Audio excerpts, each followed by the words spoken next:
ధనాపేక్ష కోరి కాదు, ఏదో ఆశించి కాదు, సకల విధములైన సర్వ సమృద్ధిని నువ్వు కలిగిన వాడవై ఉండాలంటే యేసు ప్రభు దగ్గరకు ఒక యవనస్తుడు వచ్చాడు. అయ్యా, నేను పరలోక రాజ్యంలోకి వెళ్ళాలంటే ఏం చేయాలయ్యా అంటే ఆయన ఆజ్ఞల గురించి చెప్పాడు. ఆ యవనస్తుడికి కోపం వచ్చింది.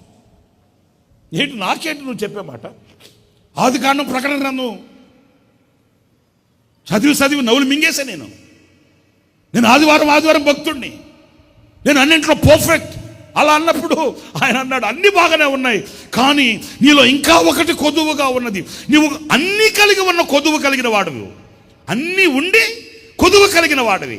ఇంకా నీలో కొదువ ఒకటి ఉంది, ఇంకా ఒకటి కొదువ నీలో ఉంది, ఇంకా కొదువ నీలో కనిపిస్తూనే ఉంది. అందుకే నువ్వు సంపూర్ణుడు కాలేకపోతున్నావు.